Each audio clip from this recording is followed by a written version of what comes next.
हम देख रहे हैं कि 2029 में चुनाव होने हैं, उससे पहले 2027 में भी चुनाव होने हैं। क्या हमारा देश आने वाले समय में कुछ बदलाव देख रहा है? हम कुछ बदलाव देख पाएंगे अपने देश में? देखिए, जो चुनाव 2029 के होने हैं, हम्म। तो उस चुनाव के पहले बहुत बड़े नाटक यहाँ पे होंगे। अच्छा। मैं पहले भी बताता रहा हूँ। हम्म। और वो नाटक कुछ इस तरह होंगे कि जैसा कि मैंने कहा था कि प्रधानमंत्री बदला जाएगा, प्रधानमंत्री बदले जाएंगे। तो साथ ही में मैं ये कहा था कि मोदी जी हटेंगे, साथ साथ अमित शाह साहब भी नहीं रहेंगे, तो कोई दूसरा प्राइम मिनिस्टर होगा या फिर कोई दूसरी शासन व्यवस्था होगी, ये भी मैंने कहा था। विपक्ष से मैंने कहा था कि राहुल गांधी या उनके खानदान का कोई आदमी नहीं बनेगा प्राइम मिनिस्टर कभी भी।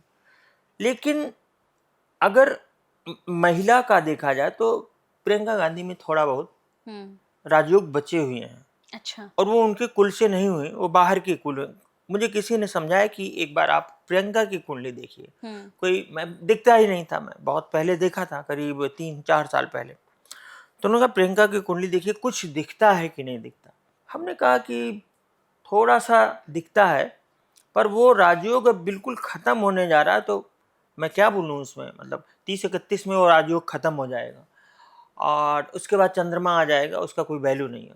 तो जो सूर्य है उनका बृहस्पति के साथ में है प्रियंका गांधी का, तो 2 महीने 4 महीने का कोई एक्सीडेंटल कुछ उनको शायद कभी मिल जाए। अच्छा।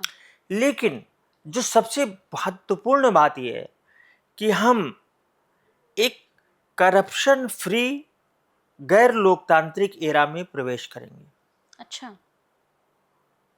अब थोड़ा मैं, क्योंकि पहले मैं बताता था तो लोग उसको कॉपी कर रहे, थोड़ा मैं क्लियर कर दूं। वो चाहे मिलिट्री शासन हो और चाहे राजतंत्रात्मक टाइप का हो, चाहे उसे आप अधिनायकवादी या चीन की तरह, ऐसे कम्युनिज्म तो होगा नहीं।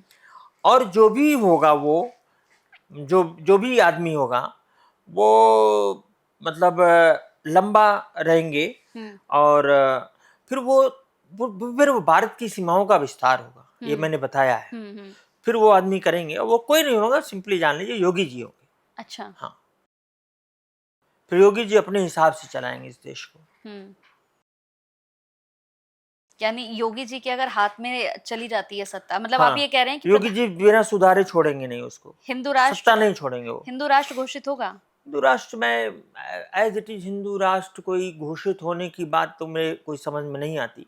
लेकिन उसको आप यूं मानिए कि बाकी जो लोग हैं वो हिंदू की तरह रहेंगे। अच्छा। और एक चीज मैं भी बता दूं, हिंदू धर्म का बहुत बड़ा हिंदू धर्म एक यहूदियों की तरह हम किसी को लेते भी तो नहीं। अगर हम तैयार हो जाएं तो एक बहुत बड़ा तबका, आप रील्स देखिए पाकिस्तान की लड़कियों का, मैं तो देखता रहता हूँ क्योंकि मेरी फीड इस तरह आती है। वहां सिंध वगैरह के लोग तो पैर छूते हैं, एक दूसरे के पैर छूते हैं, तो कल्चर का हिस्सा है। वो लोग अपने को सीधे सीधे बता रहे हैं हम राम के वंशज थे, हम पृथ्वीराज चौहान के वंशज थे, ये वो बोलना शुरू कर दिए वो लोग। कौन? ये पाकिस्तान के लोग। तो पहली बात तो खुद वॉलंटरली अपनी इच्छा से लोग आएंगे हिंदू धर्म में। अच्छा। तो हाँ, कोई ऐसा नहीं कि उनको जबरदस्ती हिंदू धर्म के लिए ये करना पड़ेगा कि आप नहीं ऐसा आइए कि आप हिंदू धर्म में कन्वर्ट हो जाइए, आपको करवाना पड़ेगा, या जिस तरह मुगलों ने किया उस तरह ऐसा कुछ करना पड़ेगा। ऐसा कुछ नहीं होगा। अच्छा।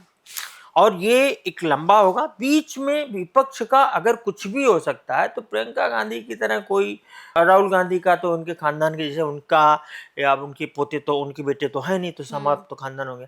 प्रियंका, उनकी बेटी, कभी ये लोग कभी आ सकते हैं, मैं डिनाई नहीं करता।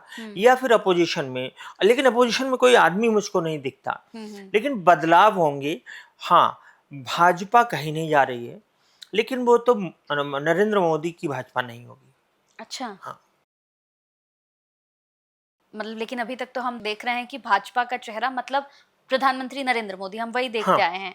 क्योंकि कई लोगों का बिल्कुल सही सा सटीक सा कहना है कि भाई हम तो पार्टी को इसीलिए वोट देते हैं क्योंकि हम प्रधानमंत्री नरेंद्र मोदी के चेहरे पर वोट देते हैं। आप कह रहे हैं कि आने वाला समय, नहीं, एक जमाने तक लोग अटल जी को देते थे, एक जमाने में आडवाणी जी के नाम पे दिए, एक जमाने में मोदी जी के नाम पे दिए, एक जमाने में योगी जी के नाम पे देंगे। सिंपल सी बात है। मतलब आप ये कह रहे हैं कि सीधे सीधे कि हम देखिए, योगी आदित्यनाथ को योगी जी तुरंत नहीं बनेंगे, तुरंत नहीं बनेंगे। तुरंत नहीं बनेंगे। इसको मैं 20 बार 25 बार बोल चुका हूँ।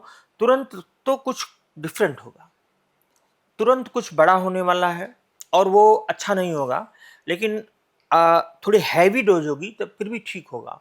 अच्छा। हाँ, इस देश में कुछ मूवमेंट, आंदोलन, अभी जब भारत के लगन में बैठे राहु के ऊपर वृषभ राशि में जब मंगल आ जाएगा, तो एक तरह से वहां पे मंगल आएगा, वृषभ राशि में आएगा, राहु के ऊपर से आएगा, फिर रोहिणी नक्षत्र में आएगा। रोहिणी पर कोई भी इस तरह का ग्रह आता, मंगल, शनि, राहु, तो बहुत बुरा माना जाता है। तो मैं ये कह सकता हूँ 21 जून से 2 अगस्त तक कुछ न कुछ बहुत गड़बड़ होने जा रहा है।